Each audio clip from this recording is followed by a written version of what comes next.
Ийм тогтоолын төслийг чи ер нь бол яг хуучин Баян-Улгийн аймгийн нутаг дэвсгэрт хамаарч ирсэн газар зүйн нэр томьёолыг л тодтогч байгаа л гэж ойлгож байна. Тэгээ тийм их хугацаа орох хэвдүү. Ингээд энэ хэлийн төсвийг албажуулаад энэ шийдвэрийн төслийг 2027 оны нэг намрын ээлжлж болгоноор энэ одоо хаврын ээлжлүүлэнд орж амжихгүй дүү. Би нэг бол нэг тийм их хугацаа орно гэж ерөөсөө бодохгүй байгаа шүү дээ. Хэн хариулах вэ? Би хариулъя. Уян гişүү хариулъя. Ганбаатар гишүүний асуултанд хариулъя. Газар зүй нэрийг тогтоох процесс нь геодез 600 тухай хуулиар явдаг юм байна. Тэгээ батлах субъект нь улсын хурлын хурал байдаг. Тэгээ ингээд тогтоол нь хамгийн анх 2003 онд батлагдсан дээр гадаад хэлээр нэрлэгдсэн байсан нэрийг монгол хэл рүү хөрвүүлээд тэгээ нэмж нэрлэж байгаа хэдэн нэрүүдээ оруулаад ингээд тогтоолын хавсралтад өөрчлөлт орох байдлаар одоо өнөөдөр бүгдээр хэлцэж байна. Тэгээ ерөнхий процесс нь геодез 600 тухай хуулинд сууснараа бол ажлын хэсэг гараад тухайн нутаг дэвсгэртээ очиод ажилтдаг юм байна.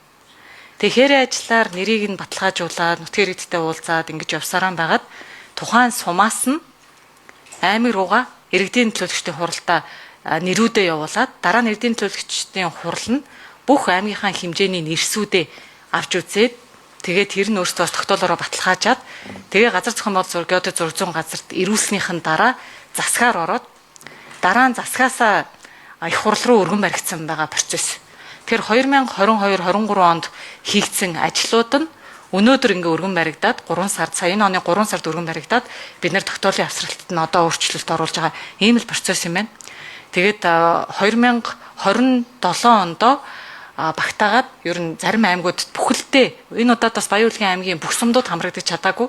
Тэгээ Баян-Улгийн аймаг бүх сумдынхаа холбогдох газар зүй нэрийг нь ажлын хэсэг гаргаж ажиллаад тэгээд дахиж ингээ процесс нь газар зохион байгуулалт газар зүй геодез 600 тухай хуулиар ингээ явахаар хугацаа орохоор л юм билий. Тэгээ анх бас ажлын хэсгийг дахалж ажиллахад энэ процессыг сайн мэдэхгүй байсны хүрээнд нэлээд тодруулж лавлаж асуусан.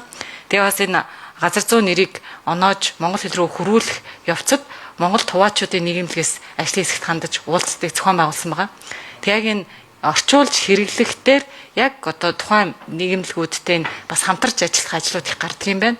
Тэгээ энэ ажлууд нь гүйцээгдээд хийгдэхэд 27 ондоо багтаагаад л орж ирэх нь юм байна гэдэг үүднээс тогтоолын төсөлд найруулга орсон байнамаа. Ганбаатар гişийн Ютал бол Сүхбаатарын Баян-Улгийн аймаг тэгээд нөгөө Цэнгэл сум Туваачид нийт 13 сандал ирүүлсэн. Тэгээд тэд нийгмийн төлөөлөлтөд манай ажлын хэсгийн бүгд даргын дээр уулзаад тэгсээ тэгээд эндээсээ дахин одоо сандлын зарим нь ижил сандалтай байна, зарим нь шулганы ижил гэх мэт утгаа ойролцоо тийм юм байт юм байна л да. Тэрийг бүгдийг тохиод ойлгуулсан бас нэг 4 сандал байна уу. Тэрийг дараа яг гисмэ тэрний дагуу юм яаж явах гэж бодож байна.